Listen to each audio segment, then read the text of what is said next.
I am back, guys, okay? So, let's get into the next one, Me, Myself, and Irene. And then we're gonna be good to go. Okay, guys. Okay, Me, Myself, and Irene. It was it got a review of 6 out of 10, 40% Rotten Tomatoes, 2.8 out of 5 in a different, I don't know what that is. You can watch this on Hulu. You have to have a premium subscription. Okay? You can watch your Hulu, you can watch it on Sling TV, premium subscription, YouTube for $3.99 on YouTube. Google Play Movies and TV, you can watch that on $3.99 for that price. Apple TV, $3.99. Redbox, $3.99. Vudu, V-U-D-U, $3.99. Amazon Prime Video for $3.99 as well. FX Now, free with cable TV. Okay. Yeah. So I watched it on Apple TV. That's how I watched it. So basically, I'll give you the rundown a little bit. Meet Charlie Ballygates, a 17-year-old veteran of the Rhode Island Police Force. Charlie is mild-mannered, hardworking, always helpful, and devoted, and loving father to 3 sons. Unfortunately, Charlie has split personality disorder, and when he runs out of his medication, you meet Hank Ballygates. Jim Carrey plays both characters. Charlie's hyper-aggressive alter ego. Hank's got a filthy mouth, drinks like a fish, breaks skulls, and loves dirty sex. It was released June 23rd, 2000. Directors Bobby Farley and Peter Farley. Oh, the Farley brothers. The budget was $51 million, and it made $149.30 million. Narrator was Rex Allen Jr. It won a Teen Choice Award for film. Wipeout scene of the summer. Okay. Jim Carrey, he played Hank Evans. Renee Zellweger, Irene. Michael Bowman plays Whitey. Anthony Jackson plays Jamal. Mongo Brownlee plays Lee Harvey. Shannon Wherry plays Beautiful Mom. And Gerard Mixon plays Shantae Jr., okay? Alright, let's get into more details. The film is about a Rhode Island State Trooper named Charlie, who after years of continually suppressing his rage and feelings, suffers a psychotic breakdown that results in a second personality, Hank. This was Carrey's first role in a 20th Century Fox film, along with being the Farrelly brothers' second film, and Carrey since Dumb and Dumber 1994. Okay. Alright, so that's just a brief synopsis. So let me get into it. I saw this movie when it came out, right?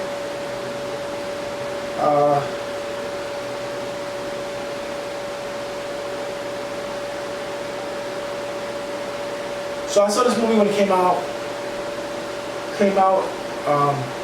when I was like 16 years old.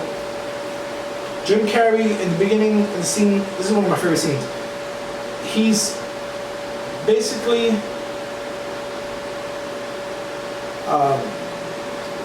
was lied on, right? And his wife believed it. His newlywed wife believed it. She believed that he was being racist towards a midget because he was small, small person, whatever.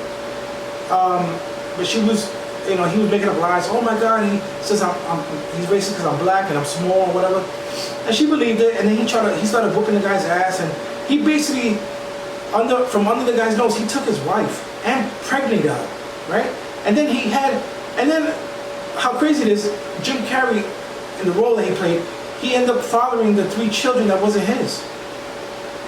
That is so crazy, man. I felt bad at that moment, but part of the whole movie, basically happened is because of all this stuff that happened to him, he ended up developing this schizophrenic, situation. Because he never stood up for himself, or he never tried to, defend himself in any way, and it led to the situation where, he wasn't being respected, and he had to raise kids that wasn't his. Who in this world, has this happened to? Plenty of guys in the past, It's not right, you know what I mean? It's not right. But, you know, because of it, he was forced out of necessity to create that other, you know, personality, which stands up for himself, you know? Everybody used to skip him on the line. You know, one of those people that just people take advantage of, you know, and it's not right. But it's good that he starts taking up for himself and putting himself first, you know? I believe everybody should defend themselves, you know, and not let people take advantage, you know? Why would you allow people to take advantage of yourself, you know, of you? You know? You gotta pour love into your cup, man. You gotta show that you are somebody and that you mean something, you know? Everybody has a meaning, has a purpose out here, you know? But anyway, further up, you know, he goes through the process, he ends up saving Irene, and then the cops are trying to set up Irene, right? So until he's responsible for her, to getting her for her safety and her well-being. So it falls on him. So in the process, his department wasn't sure they were gonna bring him back. So then they easily turned on him and with the other people that was on the low key trying to undercover trying to, you know, take Irene and do something to her, but they didn't know. But they, you know, all cops, you know, they're gonna stick together. So it is what it is. But basically, you know, he became on the run with her, and you know, eventually he had to fight and defend her, you know, because that falls on him. Either way. But if he kept her alive enough, you know, things would have got exposed. You know, he was fighting on the train, you know, at one point. They were on the road. Oh, one of my favorite parts is the cow. When they found the cow that was dead on the floor, and you know, Hank decides to kill you know, the cow, put out his misery, but the cow kept coming back to life. That was hilarious. They tried to kill that cow 7-8 times, and it was so. Imagine trying to kill something and it keeps coming back. You know how hard that is to do? To kill somebody that is hard to kill? You know? And that cow, you know, poor little cow, you know, didn't deserve that. But, you know, it happens. You know, things happen. And it's unfortunate, you know? But it shows you sometimes things are not meant to die right away. Sometimes things have a purpose, and it's hard to take out something that God or whatever you believe in the most high, you know, in the universe, basically allows the being to keep living. You know, you can't take a life. You can't play the creator's you know, role. You know what I mean?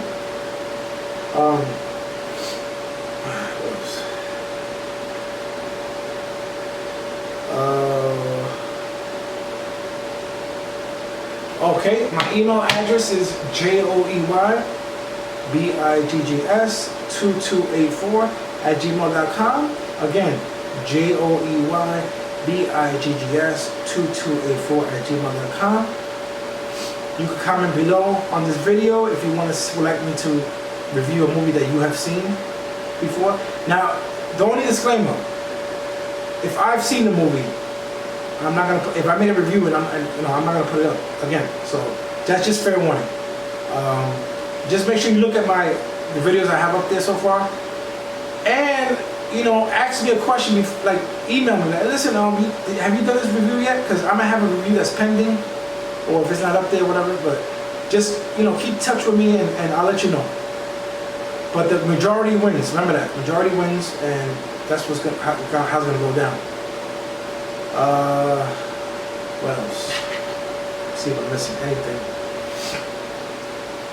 Just stay, you know, also like, subscribe, and share, subscribe, and like, but most of all, subscribe, okay?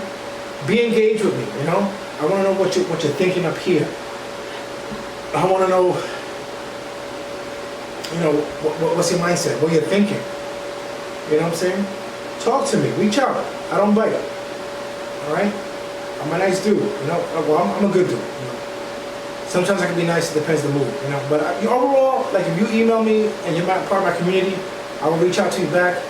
Anybody who's part of my community, they get the best treatment. If you're not part of my community, I can't talk to you. So subscribe, like, and share, okay? And let's grow this community, because the more we grow, the more entertainment value you're gonna get, the more exciting these are gonna be, and it takes, you know, time takes time, guys. Time takes time. I'm gonna be reviewing a lot of movies, man. I'm gonna be going in, doing a lot of reviews, okay? There's a ton of movies out there, and I'm gonna be reviewing a lot of them. Okay, so keep me posted. You know, let me know what's going on. Reach out to me. I'm here. All right. So for now, I guess, you know, take care. Peace.